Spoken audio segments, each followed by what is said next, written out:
Good evening, bumblebees. Welcome to the hive. I'm going to do a little test of the cotton watercolour paper that we received from our Temu order that I unboxed last week. Big thanks to Ry Curtis 1948 and Amy Jakubiak 6691 for confirming that the weird colours on the first pages are literally just protective sheets. Showing my noob status there, so I apologise for that little error, but you live and learn, you live and learn. So I'm thinking that we try my usual watercolours, my usual plein air watercolours on the two. Well, I think I'm just going to do it on one, to be fair, because it seems wasteful to try it on both when they're both cotton watercolour paper, so that'd be a bit silly, wouldn't it? So I'm thinking that we just try these guys out on one of these, and I'm thinking on the little one. It is a rough paper, which to be honest I don't use very often. So we've got a fine grain paper, which I believe should be what I class as hot press, and this is rough, which is probably the roughest kind you can find. So I don't want to waste the bigger sheets because we could make some semi-decent artwork on those at some point. So somewhere round the edge, I believe there's usually a little bit of space, but apparently I can't find it.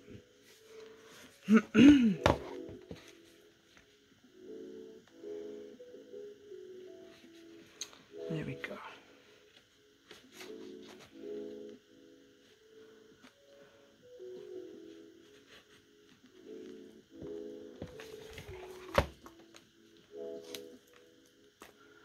Right, so this cover sheet may not be protecting the paper from me, but we'll soon find out when we get it off. It's not something I've ever had to deal with before, but it does seem to be coming off fairly readily now that I've got it going. So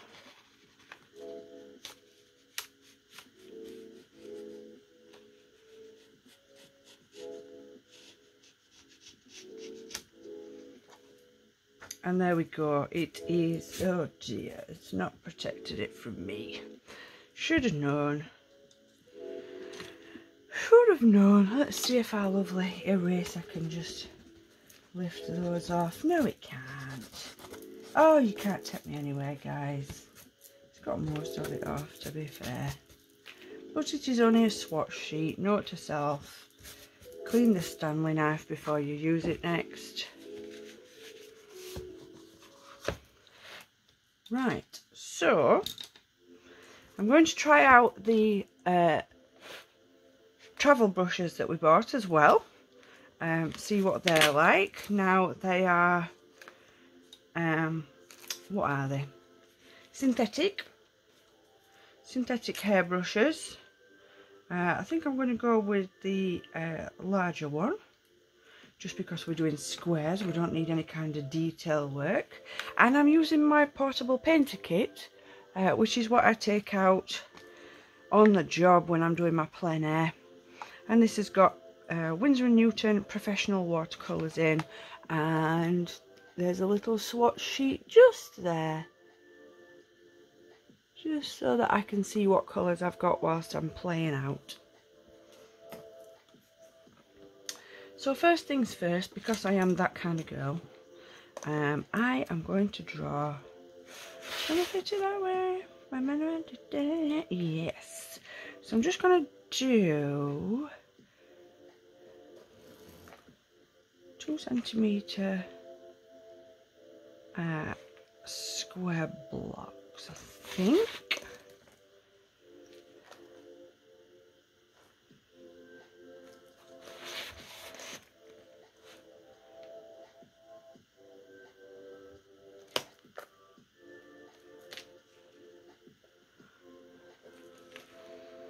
I am literally that kind of girl who likes the swatches to be super tidy. So yes, I apologise. Under normal circumstances I'd have the swatch sheet up and ready, but it is an unboxing still, so I can't really help having to just quickly draw these on now. So, boop, boop. Got my trusty micron to hand. These are excellent if you're doing swatch sheets because they are black.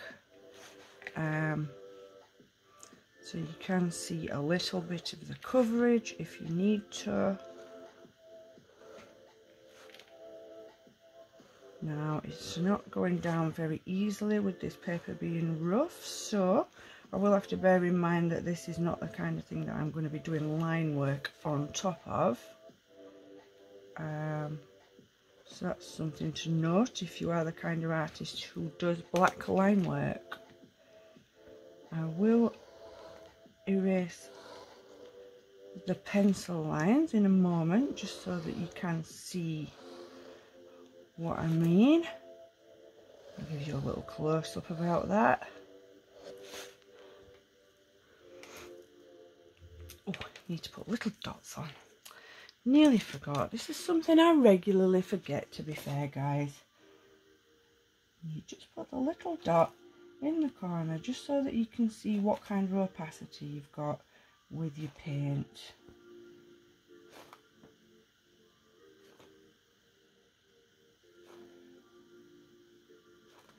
It does help if you can draw dots, but this paper is quite textured. So I'm hoping it's going to give some pretty good granulation on the watercolours when we lay them down. Now I'm not going to name them because I'm just going to do them as they are in my palette. The eraser's there, so let's just take that off. And you can see that it has actually gone down fairly lightly because of the texture in the paper. So let's just quickly whip those off. So you can see there it's not the usual solid black line, it has come out rather grey. But that is because, like I say, it's quite a textured paper. So we'll pop these out to one side. We don't need those anymore for now. So like I was saying, I am using the larger brush here. It is the number 5 Meedon travel watercolour brush. You can see I've not been playing with it. I've been a good girl, waiting to show you guys how it works. It's still got its solid protector on. So we'll get rid of that first of all.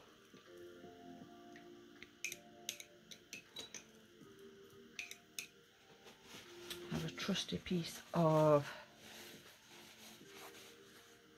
kitchen roll off to one side just so that the paper is not too wet. So just give me one little second.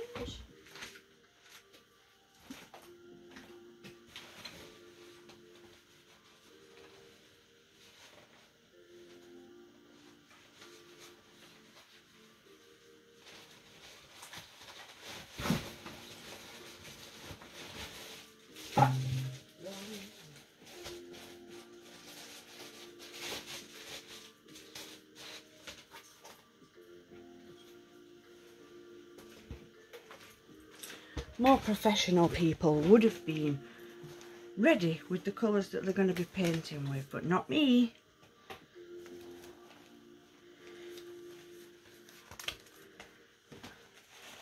Right, so here we go. So the first colour that we've got is alizarin crimson. So I'll lay a bit of water down on here so that we can hopefully get a bit of granulation. And show some of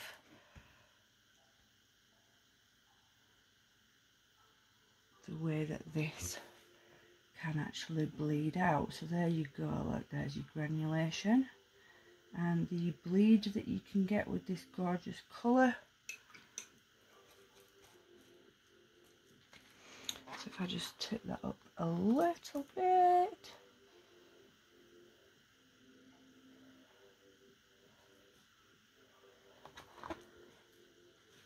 Just to get that rolling down the page a bit.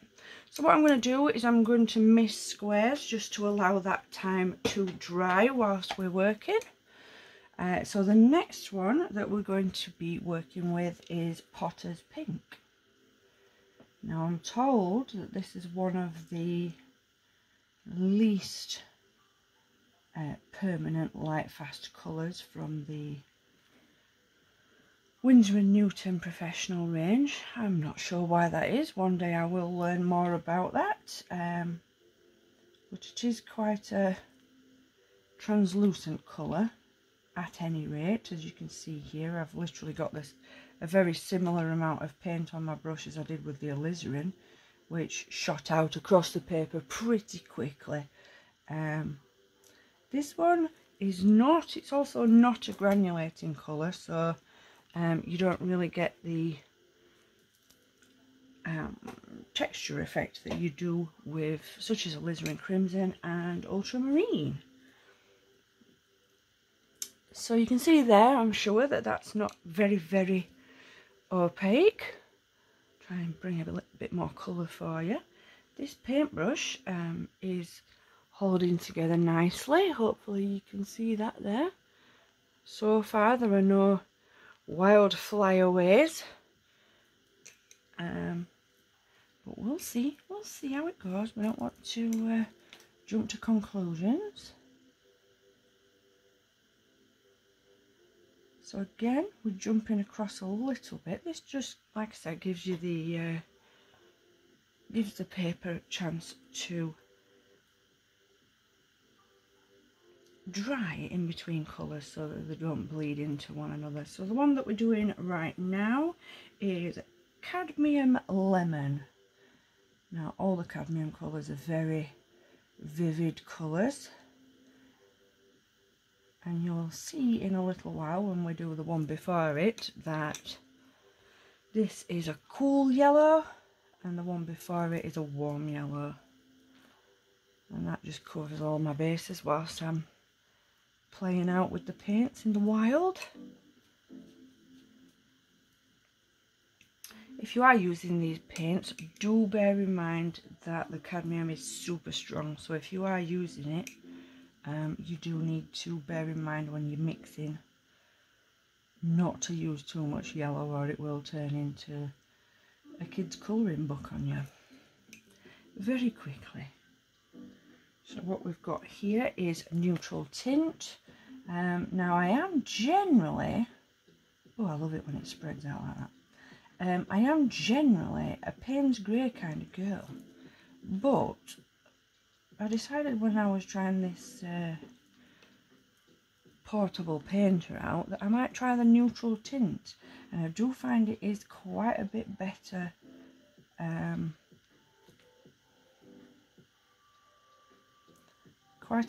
for making more natural shades, so that's something to bear in mind if you're interested. I do like Payne's Grey for more dramatic paintings, but the neutral tint is much more realistic for the plein air, I'm finding so far. Helps you to mix the colours that you see in rather than the Payne's Grey, because Payne's Grey's got quite a lot of blue in it. So the colour that we're doing now is Indanthrene Blue, which is one of my favourite blues. I think as far as blues go, it is my favourite in the colour palettes that I've got. And I say blues because I am a turquoise lover, so cerulean and things like that do catch my eye because it's all a little bit sea coloured. I do like a bit of seaside. If you guys have checked out any of my other videos, you'll probably know that, or spotted me over on Twitch. And speaking of cerulean blue. The next one that we're going to be trying is cerulean. So far it is the colour that I generally take out, particularly for sea paintings and skies, unless I'm having a little cheat and using my granulators. Even then, to be honest, I do have cerulean in my granulating palette.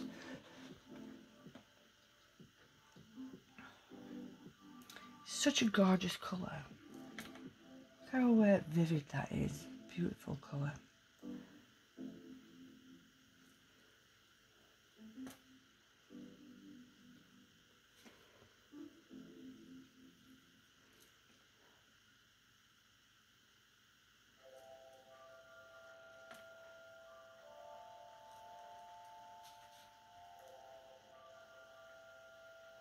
This paintbrush holds quite a lot of water, which is good. That's what you want in a watercolour paintbrush, obviously.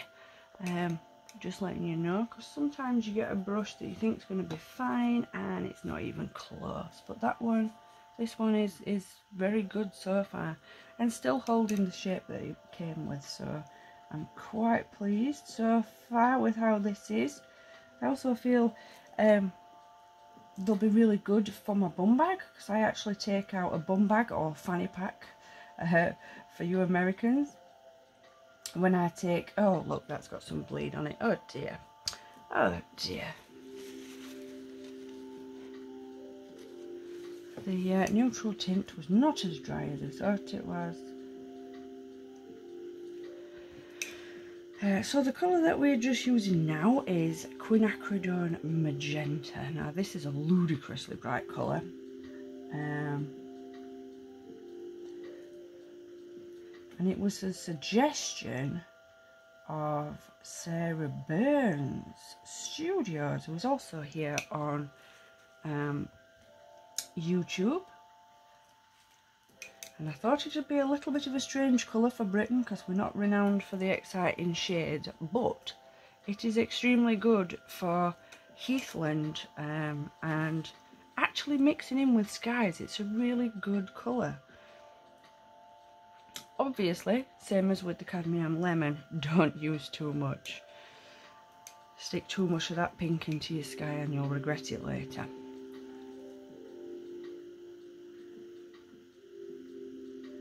Any minute now you'll be able to see just how transparent the Potter's Pink is, because we're now going to do Auralin Yellow, which in itself is quite a transparent colour, but compared to Potter's, it's actually fairly opaque. Now this one is the warm yellow that I chose for this palette. Hopefully you can just see the difference there, and it does granulate out quite well on this paper, so that's really good.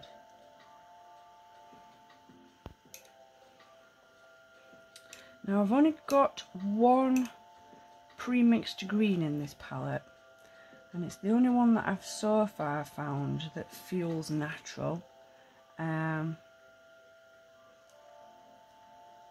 And it's Hooker's Green, so let's just get that down on the paper for you guys. Now it always reminds me of probably late spring, early summer grass colour. That's what I get when I see this.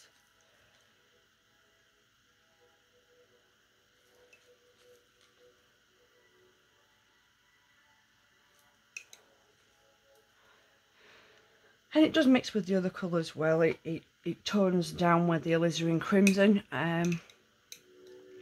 So if you're wanting to do shadow effects and things like that, the neutral tint, the alizarin and the Potter's Pink bring it down quite effectively. Now this colour is going to seem pretty pointless, but I do want to see if you can see any of the paper shade through once it dries, and the colour that we're putting down now is titanium white, which is the more opaque of the whites that you can purchase from Windsor and Newton.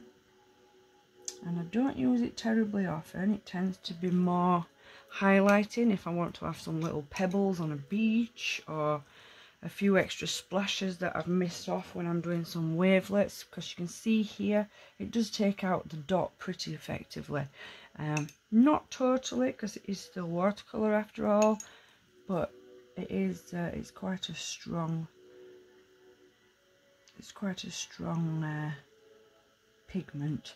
I'm gonna call it a pigment. It's white, maybe we'll call it a pigment.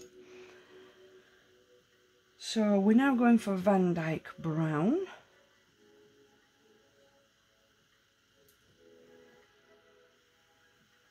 And I actually prefer this to Burnt Umber. This was the first time I tried it in this palette. And I've always been a Burnt Umber kind of girl up until I tried this one out.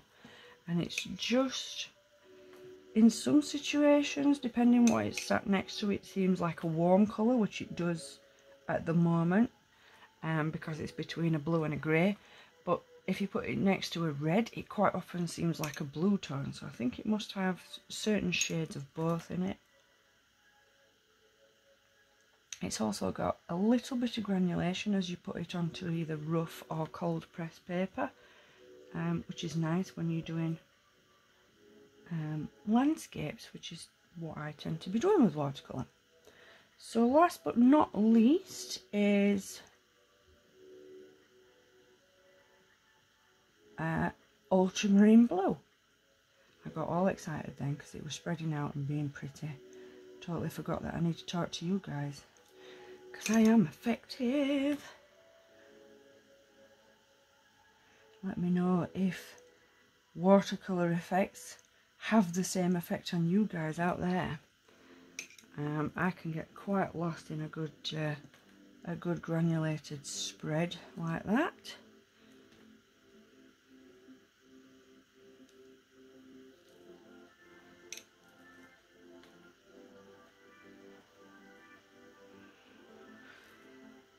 Right, now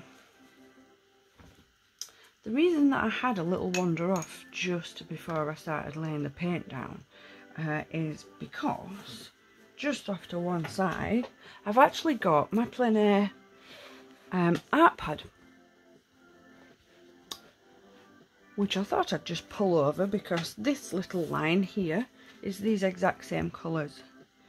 And what I can tell you is that the 100% cotton here has taken the paint better, and it has given granulation effects and water-based effects, whereas this one, which is a Sea White Travel Journal, 250 GSM if I remember rightly, whereas this is 300 100% cotton. This is wood pulp, which you know already because I've already said that's all I've used so far. This one has taken the water and the paint better. It is giving automatic effects as well, whereas you do tend to have to fight it a little bit over here. So if I give you a little close-up, so this is the, oh hang on, let's get you some light up here so you can see. So as you can see, there's quite a line effect going off, so if you don't wet all the paper before you start, you do get the line effect as you're bleeding it out with the water. And you don't tend to ignore these ones because these are super granulating, they can't help themselves. But these ones, the alizarin and the French ultramarine, should both granulate, and I think you can see there that you can barely see anything of that on there. Whereas if I bring you this, I'm sure you can see both this one and this one have granulated quite well, but you're also getting quite interesting bleed effects, both in the green here and in the brown as well. And the cerulean, which as we know is one of my favourite colours, is also giving a little hint of the texture of the paper. Now I'm quite pleased that that's happening. The only one that perturbs me a little bit is the cerulean, because like I say, I use it mainly for the sky. And if the sky is not a flat blue when it's supposed to be, that could be a little bit of an issue. But so far I am quite pleased with what we've got going on here. It doesn't seem to have left as much of the pigment on top of the paper there, but that is something to work with anyway. That's easy to lay down and pick up a little bit more pigment as you're going along, so that's not really a problem. So I can say at this point I am very pleased. Whoopsie daisies. I'm very pleased with this paper so far.